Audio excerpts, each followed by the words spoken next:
Welcome to Hack the Narrative, where we break myths, tell truths, and hack the stories behind the headlines.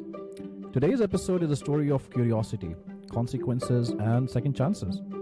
A teenager with a passion for cybersecurity, a high profile case that made international headlines, and a courtroom that would decide his future.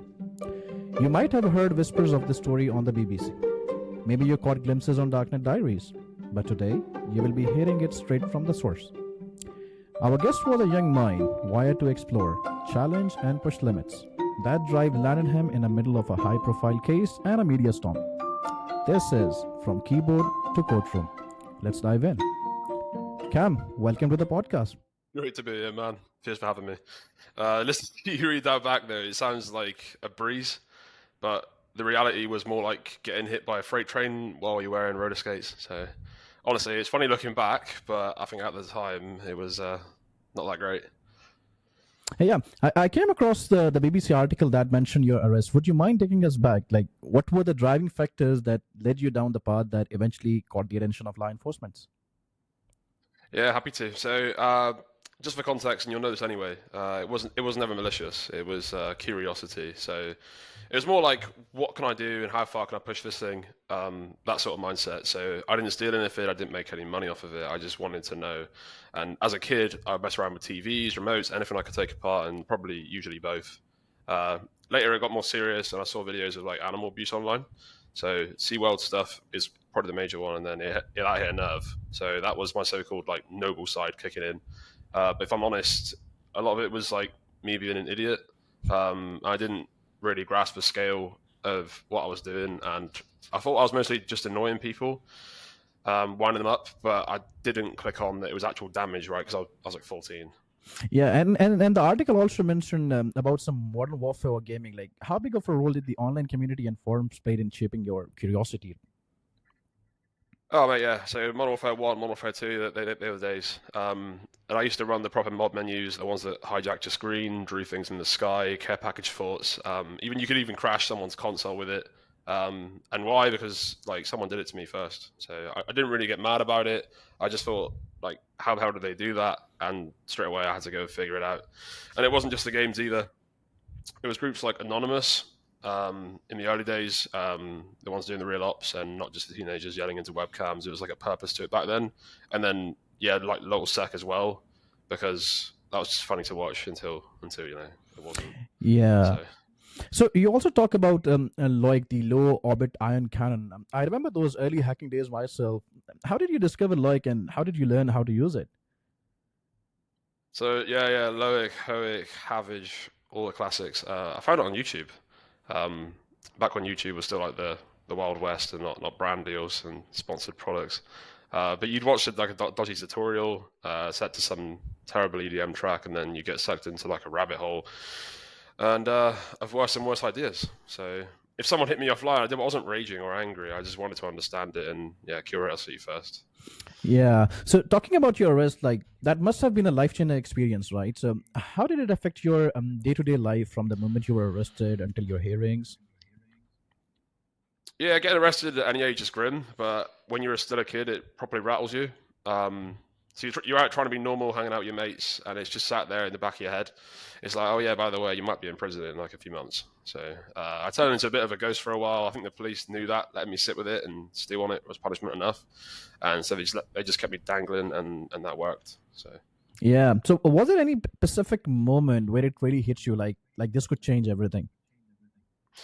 yeah, there was a crystal clear moment. So the judge looked at my mum and said, if Cameron is charged and sentenced today, 2 men will emerge from the doors behind you and take him immediately to transport. And I was like, that was it. Like I wasn't going to pretend it wasn't serious anymore, especially given the US government started sniffing around. That made everything 100 times worse. I just completely thought I was finished. Yeah, definitely. So after going through all of that, like how did you transition into a cybersecurity as a professional role and a career? Sure. So I ended up on an apprenticeship with Bit Group in Plymouth, which is my hometown. So it was part of this NCA program. And they basically scooped up a bunch of ex-Muppets and tried to point us in a better direction. So I had to work with Bit, but I also had, and so did the other guys, we had this NCA handler checking in, plus probation meetings. And despite that, it was actually quite good. We learned loads, we had a laugh, and we genuinely started getting good at it. Yeah. So I think your first role was in SOC, right? Yeah, in a SOC. Yeah. So for those who might not know, like, could you explain what exactly a security operations center is and what your role looked like inside it? So yeah, so a SOC, a Security Operations Center, is basically just cyber firefighting 24/7. You sit in front of a SIEM or a dashboard, a monitoring tool that throws alerts at you all day, and then you just got to figure out if they're real threats or if they're just noise. Most of it is false alarms. Even the best setups, static detections aren't magic. But then you work up and you get into incident response, recovery gigs, even VCISO if you're unlucky enough. But yeah, I started as a SOC analyst and I stayed for years. Moved into SIEM engineering, and it doesn't really matter what the badge says in a SOC. I think if you're technical enough and clued up and stuff like that, people will just come to you regardless. So Yeah, pretty cool. So I think it was more static back in those days, but I think SOC environments have changed a lot in the recent years, especially with artificial intelligence and automations coming in, like SOARs and all the kind of stuff. So from your experience, like, how has AI impacted how SOCs detect and respond to threats? yeah, SOC environments have definitely shifted. We've moved past just like watching logs and panicking over alerts. Detection's quicker, response workflows are much more joined up. But the real value is in the context stacking, I think. So AI and automation can pull in all sorts like geo info, IP risk, user trends, you name it, and then wrap all of that around an alert. And I think at least that's the idea. But if we're being honest, I don't think that's had its moment in most SOCs. And that's because half the time it's just some snake oil plugin or service that's just bolted onto your EDR that promises machine learning and promises all the AI in the world, but it just flags Notepad as suspicious. So when it's done properly with good data, smart integrations, logic apps running the show, then yeah, it can level up your context and decision making. But most places aren't there yet, and they're playing the buzzword bingo. So. Yeah, I pretty much agree with the buzzword bingo. I've personally been seeing a lot of vendors in the market as well, and definitely it's like they're setting the buzzword, right? And there is one Yeah. more discussion that is going on in the market. Like, do you really think AI can truly replace human analysis in threat hunting, or will the human intuition side always be necessary? Um, AI in the SOC's great, but I think for me it's all about context-driven augmentation. So not just dumping the info in your lap and hoping for the best.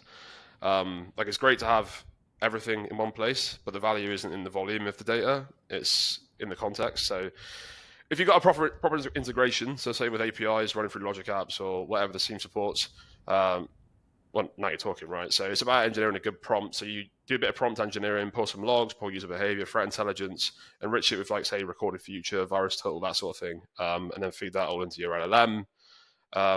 And then you could have like an actual report that an analyst could write, and then like let's say for example like one of 64 detections on virus total, that might be a false positive. It's not seen anywhere else in a threat feed.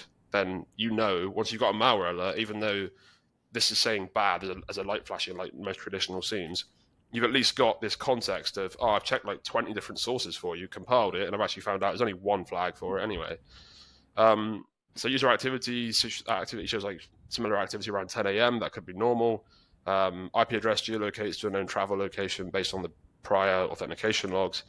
So you're either going to sit there typing like virustotal.com into your browser every single time, but why would you if AI can pull it in for you behind the scenes, stitch it all together, and then you ask the real question if you trust it or not?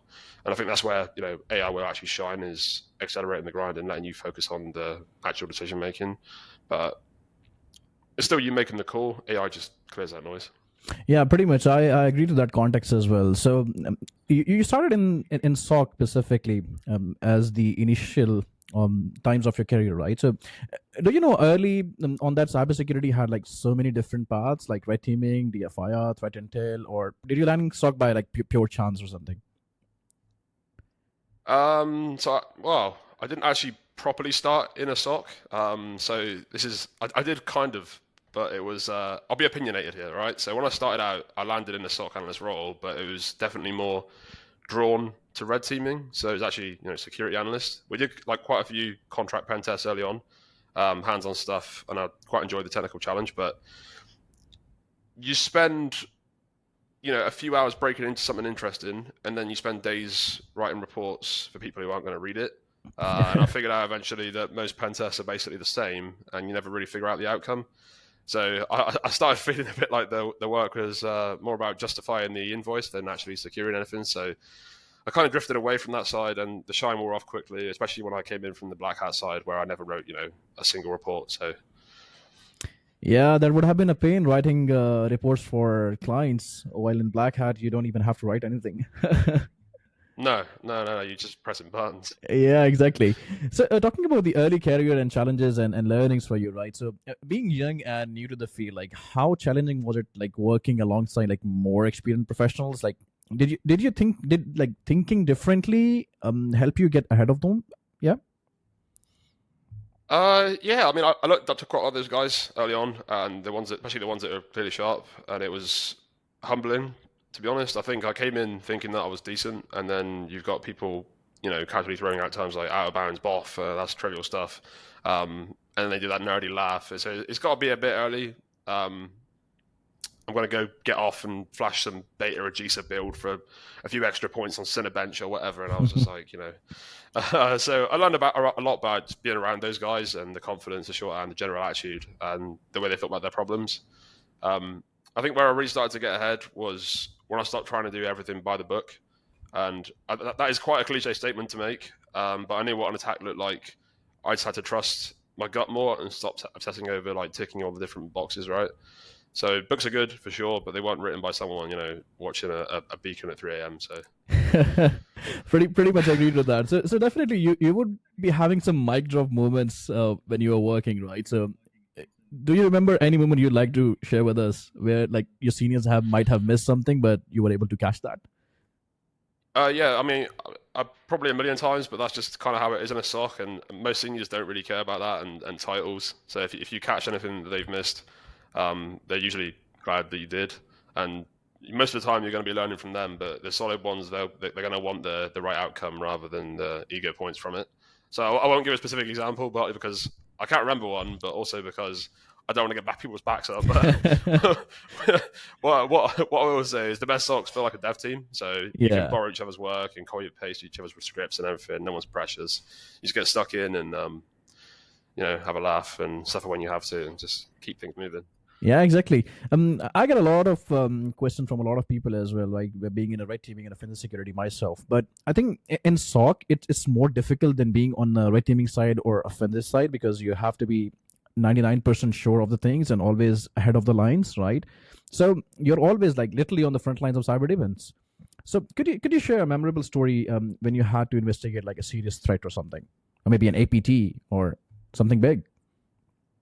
Um, to be fair, I could give a few examples, and I've handled major like UK government ones or NHS like big NHS trust breaches, aerospace as well, especially during the Quackbot spikes. I think that's my biggest one.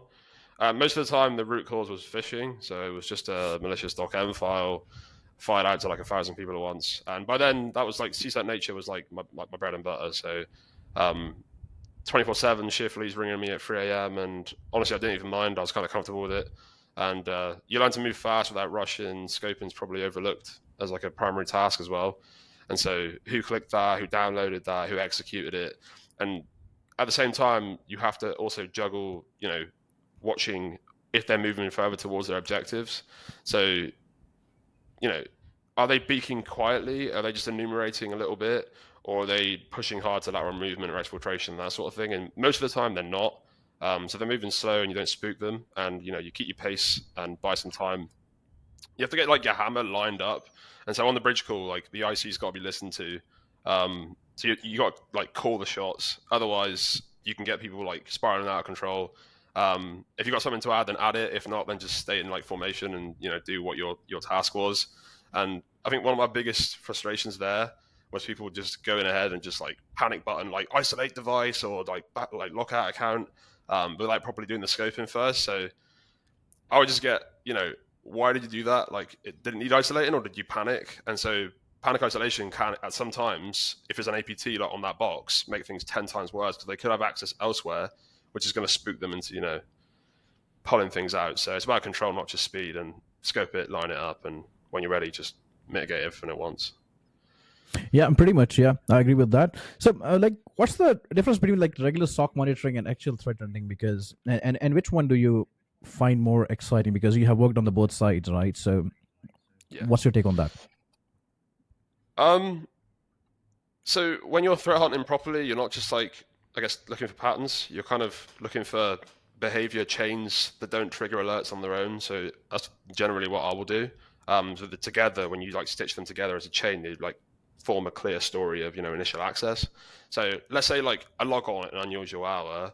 That's great, but that's not worth an analyst dignifying it with like looking into it. So following like that, if you had like a non-standard parent process launching PowerShell, that's like 4 times the impact of either of those events on their own. So once you start, followed by like lateral movement and moving into, let's say, your RDP or SMB into a different host, that needs a SOAR action on the back of it, because like that went from like a weird time zone to ransomware deployment, signs. So each of those events, it might seem benign, but it could throw a lot worse things. So for me, the process often feeds straight into detection engineering, and I'll build generally what I call like fusion rules, or like behavioral correlation rules. So it's one of the two, and I don't really build that many static ones. So I'll anchor it to the MITRE ATT&CK framework, but not just for coverage, but also just to like map to my detection to control. And then at the same time, if we've got like a gap in visibility, or if we have a gap in controls, we have to prioritize like accordingly. So recently we had a surge in like BEC targeting, and the way I did that was like standard deviation rules and z-scores and like statistical logic. So I built like a KQL query that has like trigram distance, Jacquard similarity, and character difference, and then that identifies domains that look similar to domains that we communicate with quite often. So it's inline, it's not fast, and it's not good for load, but it's really, really good at like spotting, that BEC kind of impersonation. So it isn't just IOC driven; it's also like intent driven. Yeah, but threat hunting is definitely more interesting. You get a ton of time for like the R&D side of things, and you'll definitely mess up a lot to start with, but eventually you make like a huge breakthrough, and then you solve like a whole bunch of use cases all at once. I think the hardest part is just scaling that up. Yeah, so just listening to you, I think SOC works sounds intense, high pressure, fast paced decisions. So, how do you personally manage the stress and stay sharp mentally? I think this is one of the biggest challenges in SOC. Yeah. I mean, it's definitely intense. Sure, yeah. I mean, you're having a good day, and then suddenly you got like a weird log time in, and then that's clock skew. That's like great. And the next thing you know, you've written like a whole RCA incident report, scoped a blast radius, and then maybe even like looped in legal, and then the timestamps are screwed because one of the DCs has drifted by like 7 minutes. So that's ideal. But early on, I managed to stress by just losing my mind creatively. And after a while, I started kind of enjoying it, right? So I burned out once or twice, like everyone has, and I came back swinging. So I got more inventive on mitigation. Sometimes just started taunting threat actors. But on a serious note, though, there's not a lot of like work-life balance in a SOC. That's just not what the SOC is. But if you're here for the industry, like that's just probably the best place to get started. And if you can survive like in a SOC, given what it is, you can pretty much survive anywhere else in cyber, given the stress.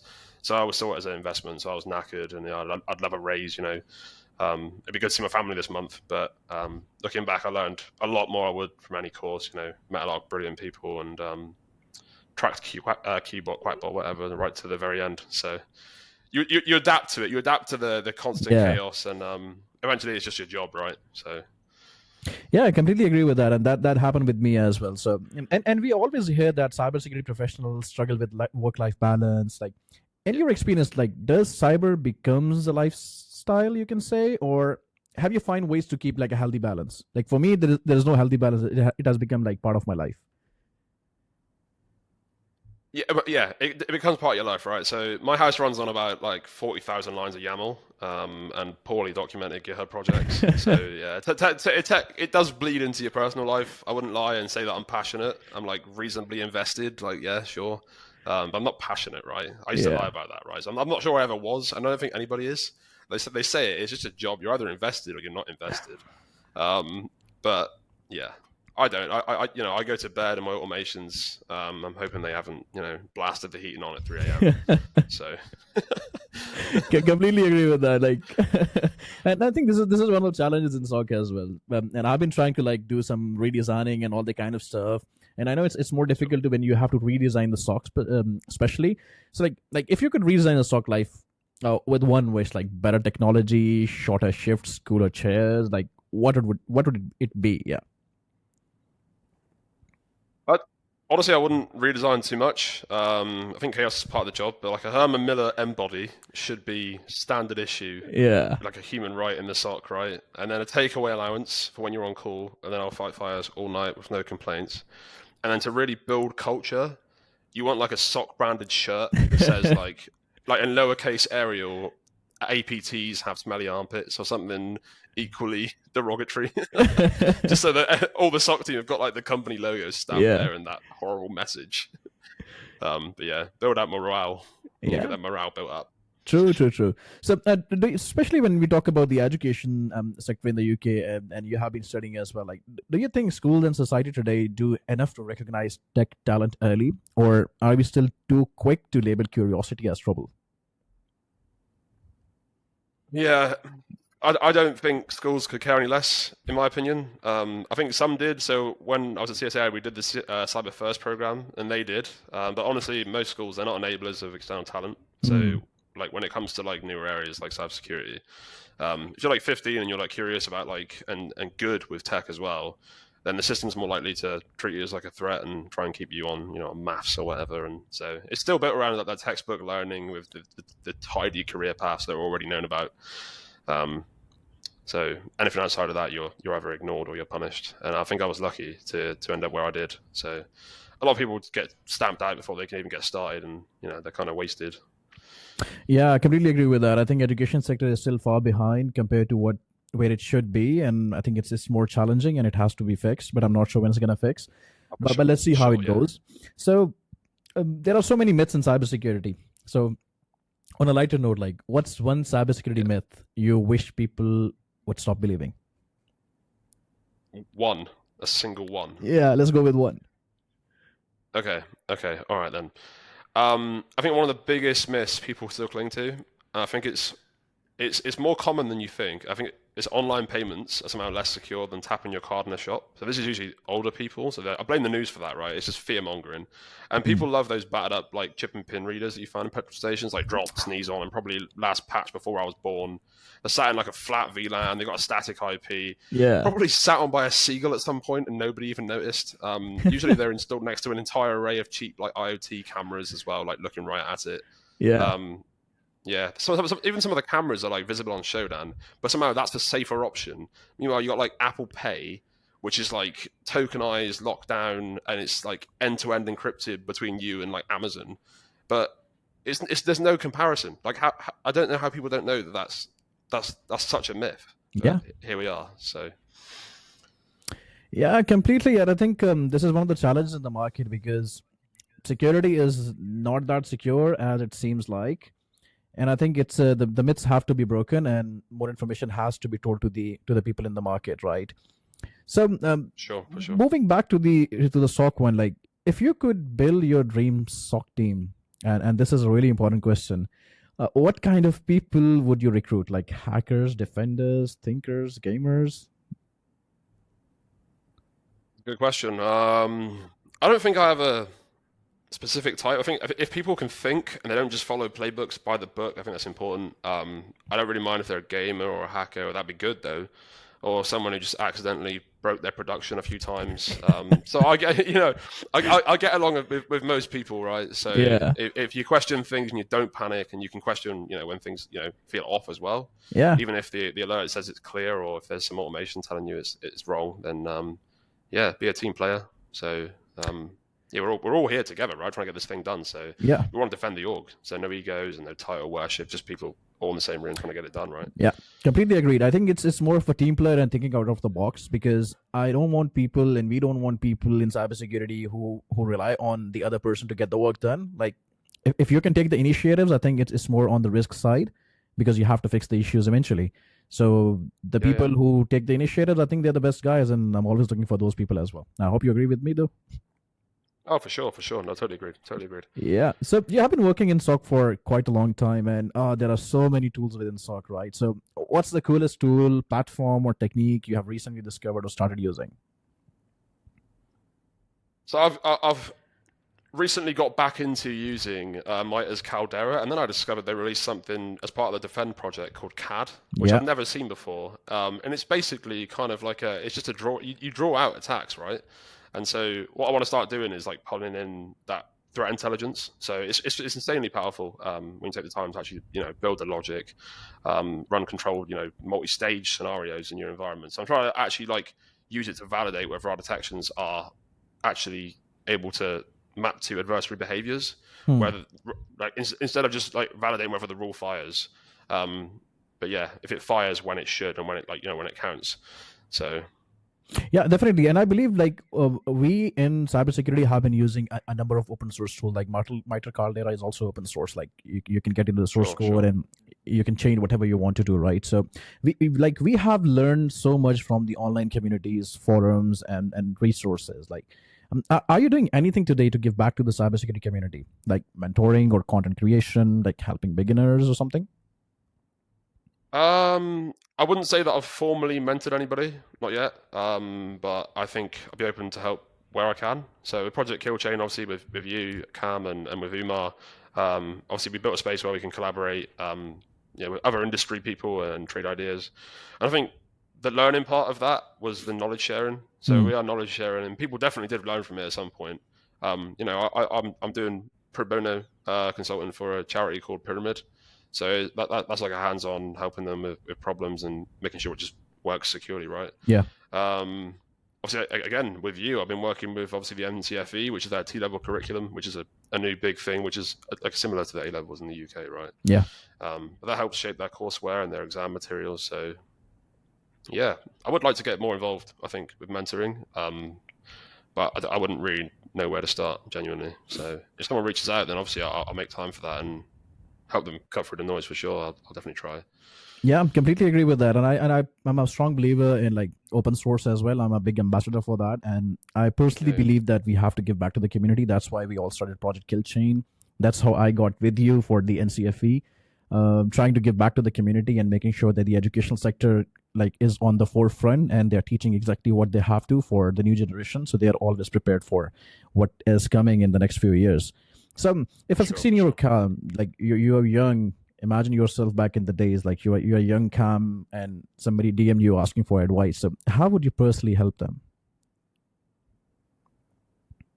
I don't really know. I think what I'd say in off the top of my head would be, start building out your resume. As in not like get certifications down for no reason. Don't go and read books. I mean like actually go and try to apply knowledge. So if you're gonna Yeah. go learn something specific and then try to build it or try to demonstrate it. And then once you've got like a portfolio, what like Project Killchain is, then you can demonstrate that you can do the job. That's like the easiest way in terms of breaking in for me, especially where we are, like in the UK or somewhere like that. Hmm. If you can demonstrate a portfolio, then I think that's probably the strongest thing you could have.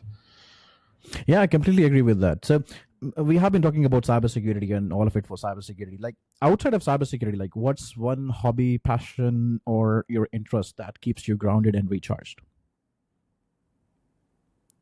I don't know. They're not really outside of cybersecurity. As I mentioned earlier, I think I do a lot. I do a lot of like a home automation stuff. Yeah. So that's one of my hobbies. I like doing a lot of housework in general. So I do DIY. I'm not very good at the actual physical part of it though. So like sanding wood is not really my forte. But um, other stuff, obviously, I'm quite into my gaming and stuff like that. So most of the time, I'm probably going to be sat behind a computer. Yeah, Yeah, definitely. So I would for say. young people or like professionals switching careers, and this is something which happens with me as well. Like, what's your advice for breaking into cybersecurity today? I think the strongest thing that I ever got taught was to make a niche for yourself. Hmm. So it doesn't even matter what that niche is. So if you're trying to be a SOC analyst, it doesn't matter what you are niche at, but if it's something that can benefit the business or the company that you're joining or the team that you're joining, then have it. So build a niche, anything that you enjoy. There's like a million different niches, obviously, you can break into. Mm. So if you just join and you're like, right, I'm a SOC analyst, I know how to investigate alerts. Great. So does like 1,000 other people who are like trying to apply to that job, right? So if you want to break into that team, it doesn't matter if you're really, really weirdly good at like mobile Android forensics. That's something that you can put on your CV that the next guy doesn't have, right? Hmm. So yeah, just I'd try to learn a niche. Yeah, and I think this is one of the biggest challenges in the market right now because we have so many vendors and so many platforms for learning cybersecurity. Okay, fine. You can learn something within the lab environments, but when you go and try to implement that within your organization, things are completely different, right? So how do you Sure. think in that direction? Like what advice you would give to the people who really want to learn? Like do they have to install something like locally, build their own like VMs or environments or something like that? You can. So the way I learn is definitely building out VMs, like putting the code to work, trying things, then trying to break it myself. Like I don't really learn too much by reading a book and just sitting there with a book open for like hours on end. Some people might. So if you got to learn how it works best for you. So there Hmm. are tests online. I can't remember what they're called, but you can go out and find out what your learner type is by answering like a brief quiz, right? And if you're this type of learner, then you need to go learn in that specific way for whatever it is you're trying to break into. So for me, Hmm. virtual machines, I'll spin something up, I'll try it. If it doesn't work, then I'm like, okay, why doesn't this work? And so I just keep trying and trying and trying again. Yeah. It feels terrible, but like it's the quickest way for me to learn because I'm trying to apply some knowledge. If I don't know Hmm. what I'm doing, I'll be on Google, Stack Overflow, trying to figure out what went wrong. And I And yeah, think questioning and reasoning is one of the important things as well. Like the more you question or reason, it's good for you to have like a better understanding of the base because everything is built on top mhm, of the base, right? yeah, So you have to get into that. But I think I also believe in like if people really start contributing back to the community, like if you really want to learn something, and there is a biggest myth I really want to discuss on this one as well, which is like you don't need to learn programming. How do you see comparing like 2014 and 2025, like how much you need programming now? Personally, I recommend programming to everyone, like automate stuff that you can and focus on the more important things. So what's your take on that? I would definitely recommend it for sure. Especially like automation languages. Because I wouldn't be brave enough to learn, C or something like that. Because I want to sleep at night. So like Python and Bash and PowerShell, those are I think my main go-tos. Yeah. Because obviously PowerShell, Bash native, and then Python is like the next best thing. I think I wish I had the energy to go and learn like Golang. Because if I was going to break in now, I think I'd go learn Golang because Golang is just Python but just better, right? Like Yeah. it's pretty much everything that you can do in Python, you can do in Golang, just faster. Well, true. Um, And you can yeah, also but I learn definitely recommend Rust it. if you really want to do. So you may as well learn C though if you're going to learn Rust. So. I completely agree with that. And I think this is where it becomes more important that if you know something and you can code it, you can build an open source project and then just have it shared with the community. It eventually makes your CV much more better because a lot of the hiring managers, like if we are the hiring managers, I'm definitely looking for someone who has been doing like community contributions or has some tools on GitHub or something like that. What do you say about that? I totally agree. So I think one of the things that when I first started with doing that is I got bogged down in like what idea to do. So I'd be Hmm. like, what do I do on GitHub? So I'd try and do some insane project, get burnt out and give up. But even if you did something like, because this doesn't exist as far as I know, like an idea could be, Hmm. you just build simple tools and put them on GitHub. Even if all it does is like check that an IPv4 address is an IPv4 address. That's a very simple script to make, but I don't know where that is on GitHub. So if you host like a whole repo of like simple scripts, Yeah. that would be like showing intuition, and at the same time, that's going to spread. People will be like, oh, this guy's got like 1,000 scripts in his GitHub repo. And they're all Yeah. really simple, but like I need them all the time, so you can just rip them off GitHub. Yeah. Exactly. Yeah, I completely agree it's with giving that. back, right? Yeah, giving it back. We have to give back to the community from where we are learning. To be really honest, and finally, Cam, like, if you could go back in time and give one piece of advice to your 16 yourself, what would it be? I I don't know. I think because I was lucky. I think I'm quite fortunate and happy of doing how I am. I Hmm. guess. I think if I was 16 at the time, I think I would have said to myself, don't bother doing my A-levels. But that's specific advice to me, because I did my A-levels, left, and all they cared about is whether I had the 16-year-old certification. So I just wasted 2 years. But in general, I think, break into the SOC earlier. I would have rather done my apprenticeship and broke into SOC earlier, like, at 16.